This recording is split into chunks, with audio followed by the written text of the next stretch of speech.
Shalom, shalom. First and foremost, our praises, honor, and the glory shall go to Yahweh. Ba'asham, Yahushai, Ba'asham, Makakodash, Brakatham.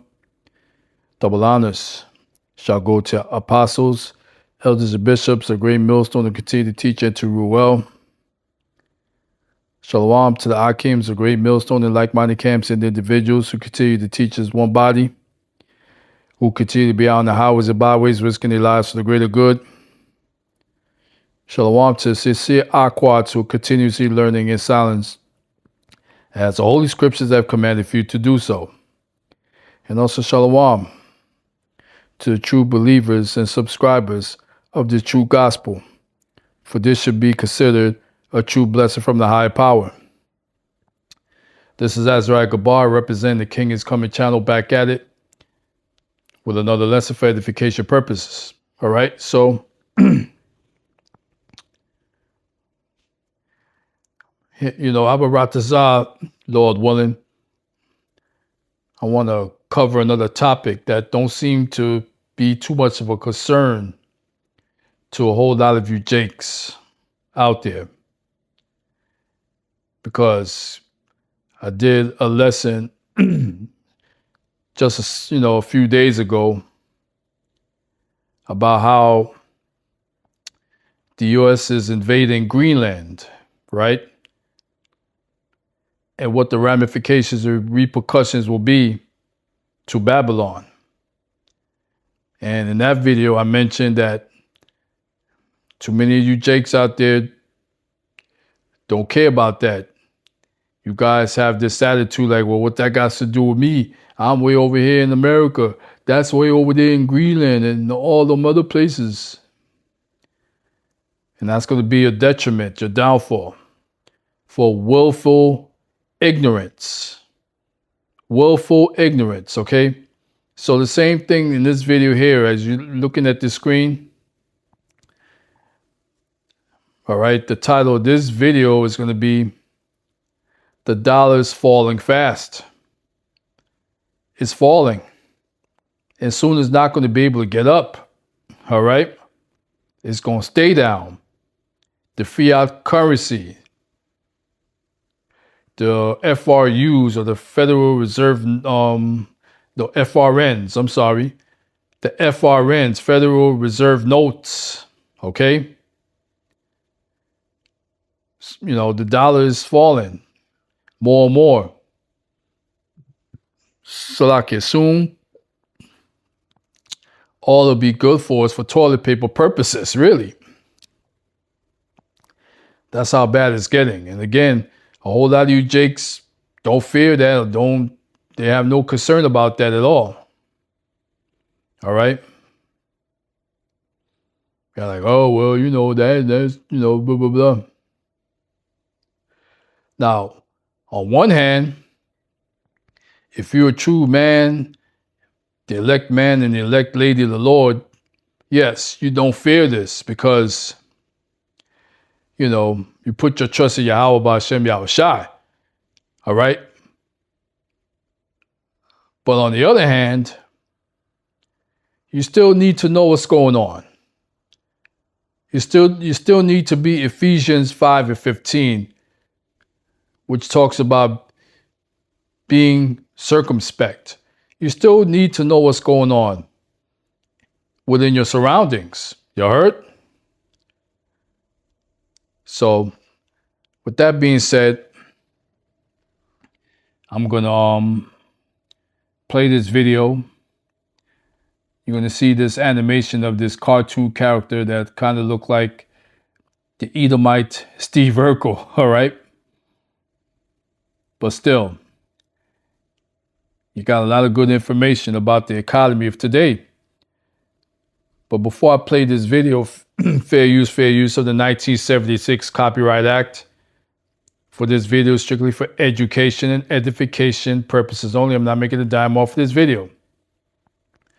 So the name of this YouTube channel is called The Money Instructor. And this guy, again, he's behind this animated dude that I just described. But he does come up with very vital, important financial information that's taking place right now. All right, so I'm going to play this video, Aparatazar, in its whole entirety. Then pull up a couple of scriptures, like I always do, to further back up what I'm saying, and then we'll close it out. Let's go. I said, let's go. Breaking. The US dollar is falling fast. Banks are sitting on hundreds of billions in unrealized losses. And the White House is signaling little concern as the currency slides. And the world is now pulling the rug out from under the U.S. The dollar's going to collapse. The dollar's going to be replaced by gold. Central banks are buying gold. They are. That is true. They're getting rid of dollars. They're getting rid of treasuries. We are headed for an economic crisis, again, that will make the 2008 financial crisis look like a Sunday school picnic. The biggest difference between the crisis that we're about to have and the one we had back then is this one is all in America. It's not going to be exported to the rest of the world. It's not a global financial crisis. It's an American financial crisis. Well, Mr. President, with the current value of the dollar, do you think it's declined too much? All right. So that guy is wrong. He's wrong. He just mentioned that this is going to be an American Babylon crisis and not a global crisis, but he's dead wrong on that. He is absolutely wrong. This is going to be a global scale situation. You heard? So let's continue. No, I think it's great. I mean, the value of the dollar. Look at the business window. Dollar's doing great. What you just heard shows the sharp contrast in messaging. On one side, warnings that confidence in the dollar is weakening and financial stress is building inside the U.S. system. On the other, the president dismissing the decline and framing a weaker dollar as acceptable. If you live anywhere here in the red circled area and you have an old, struggling Shut up. or heating system, right now we have. So let's slow this down and talk through what's really happening, why the dollar is falling right now, what this means for everyday people, especially when it comes to prices, savings, and financial stability, and then clearly walk through what you can do if this trend continues. The first thing to understand is what we actually mean when we say the dollar is falling. In simple terms, the US dollar is losing value compared to other major currencies like the euro, the British pound, and the Japanese yen. That's measured by the US Dollar Index, which has dropped sharply over the past week and is now at its weakest level since early 2022. This move didn't happen quietly. The dollar has lost roughly 2.5% in just 1 week and more than 10% over the past year. For a global reserve currency, those are meaningful moves, which is why markets reacted so strongly. A key trigger was messaging. After President Trump said publicly that he wasn't concerned about the dollar's decline and described it as great, the dollar fell further. Currency markets are extremely sensitive to signals from leadership. When investors hear that a weaker dollar is acceptable policy, many take that as a cue to keep selling. That doesn't mean the dollar is collapsing overnight, but it does signal that confidence is being tested.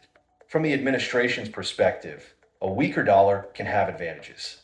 It makes U.S. exports cheaper overseas, which can help American companies compete globally. When foreign profits are converted back into dollars, revenues can look stronger. This approach isn't new. Other countries have used currency weakness to support growth, and President Trump has often argued that the U.S. has been disadvantaged when trading partners devalue their currencies. The trade-off is what happens at home. When the dollar weakens, imports gradually become more expensive. That pressure doesn't show up all at once, but over time it can affect prices on everyday goods, from electronics and vehicles to clothing and certain food items. This is one reason analysts warn that a weaker dollar can add pressure to inflation. A weaker dollar can also make U.S. assets less attractive to foreign investors. That matters because the U.S. relies heavily on global demand to help finance government spending. This is where the banking system enters the picture. U.S. banks are currently holding roughly $337 billion in unrealized losses on investment securities, largely tied to bonds purchased when interest rates were much lower. As rates rose, the market value of those bonds fell. These are paper losses, not realized losses. Banks don't have to take them unless they sell, but they still matter for confidence. We saw in 2023 how quickly stress can build when depositors move money and banks are forced to sell assets at a loss. Today's banking system is stronger than it was in 2008, but the combination of a falling dollar, large unrealized losses, and uncertain policy direction is why markets are watching closely. At the same time, another signal has been flashing: gold and silver. As the dollar has weakened, gold and silver prices have surged to record levels. Gold has moved to historic highs, and silver has jumped sharply as well. This isn't random. When the dollar loses value, precious metals often become more attractive. They're priced in dollars, so a weaker dollar can boost global demand. Investors also tend to move into gold and silver during periods of uncertainty, viewing them as a way to preserve value when confidence in paper currency softens. Central banks around the world have been increasing gold purchases too. That doesn't mean the dollar is being abandoned, but it does suggest that governments and investors alike are hedging their bets. Up to this point, we've covered what's happening and why it matters.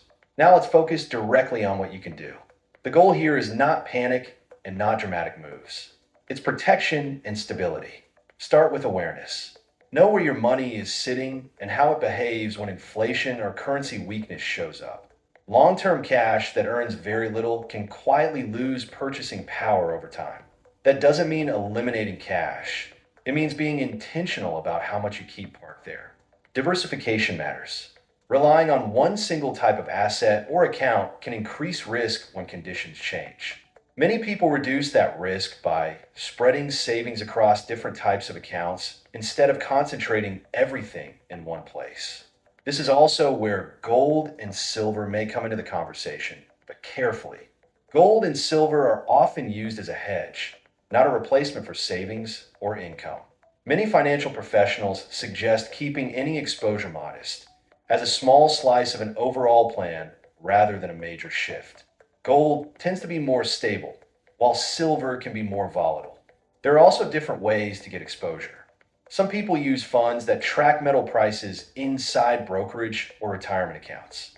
Others prefer physical coins or bars, which come with storage and insurance considerations. The key is understanding that precious metals don't generate income. They're about protection, not growth.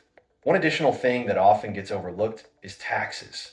Depending on how metals are held, gains can be taxed differently than stocks or bonds. That's another reason not to rush in without understanding the structure. Debt deserves attention as well. Variable rate loans or upcoming refinances can become more expensive if inflation pressure returns. Knowing which debts are fixed and which could change gives you more control and fewer surprises. For people on fixed or semi-fixed income, flexibility in spending becomes more important. Prices don't rise evenly, and small adjustments made earlier can help reduce stress later. None of this requires extreme action. The focus is preparation, not prediction. Markets will keep watching the Federal Reserve, trade policy, government spending, and future signals from leadership. Because currencies don't move on numbers alone, they move on confidence. And the real question now is whether this weaker dollar remains a controlled adjustment, or whether it slowly reshapes prices, savings, and financial decisions in ways people only recognize after the impact has already set in.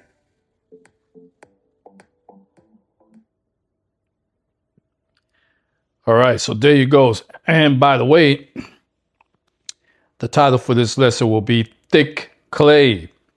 You heard? Thick clay, because that is truly biblical. It is actual biblical prophecy, and I'll get to that in a moment. Okay? Now, what Urkel failed to mention in that video is that China has just recently dumped almost $600 billion with a B of United States debts. Now, maybe this video took place before China did what it did, so that could be the case. But anyway, 588 billion dollars to be exact of US debt that China has dumped and got rid of. Because a lot of people don't know this, that Babylon's enemy, which is China or Moab, was taking or buying US debt. So this is a house of cards we're dealing with, okay, when it comes to this economy. So by China getting rid of or dumping the billions and billions of dollars of US debt, that's going to mean that Babylon's economy is going to eventually crash. Boom, crash. You heard? But this is what Esau Edom wants. He wants his economy to crash because as of right now, I believe Babylon is somewhere around $35 trillion in debt. And he knows that that can never be repaid. So he'll rather crash the economy, get rid of the dollar, the fiat currency, and bring in digital ID, aka the MOTB, the Mark of the Beast. Point blank. All right? This is end all be all when it's all said and done. So again, you Jakes need to pay attention to what's going on in this world and stop prepping for the damn Super Bowl. Okay? It's not going to benefit you. All right? You better be prepared for what's about to come down the pipe very soon. All right? So, with that being said, I want to grab a couple of scriptures.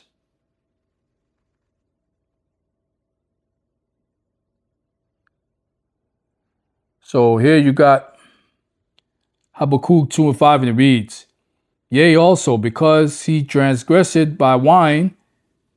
And who is this he? Esau Edom. He's a proud man. Who is that again? Esau Edom.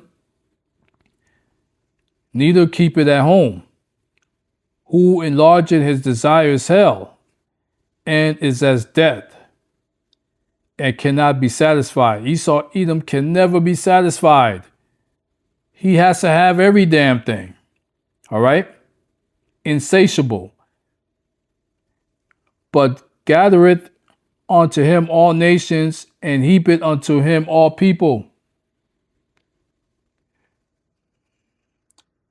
And here's a point. Verse 6. Shall not all these take up a parable against him, and a taunting proverb against him, and say, Woe to him that increaseth that which is not his? How long? And to him that ladeth himself with thick clay. Woo! So again, that's the title for this video, thick clay. This equates to Esau Edom all the way. So you go into the AI overview, the meaning of the term thick clay in the Bible, it reads, in the Bible, specifically Habakkuk 2:6, thick clay refers metaphorically to the heavy burden of ill-gotten wealth and oppressive debt collected through exploitation. Isn't that what Esau is all about? All right. It depicts the stolen pledges of goods accumulated by a rapacious power, described as a weight that brings ruin to the taker. Woo! Okay? This is clearly a clear-cut scripture against Esau Edom. So that's why he's in heavy-duty debt right now. because of his ill-gotten gains. But in the biblical scriptures, it talks about when that time comes, which is right around the corner, he's going to vomit up these ill-gotten gains. I'm just roughly paraphrasing. He's going to have to give it back. Everything that this man has stolen throughout his time of power and rulership, he's going to have to give it right back to Jake. All right? To us. Period. So, Urkel mentioned about gold and silver. Now, that's all fine and good, because it does represent a hedge or a covering or protection to the falling fiat currency. All right? But guess what? According to the book of Ezekiel 7:19, it reads, "They shall cast their silver in the streets, and their gold shall be removed. Their silver and their gold shall not be able to deliver them in the day of the wrath of the Lord.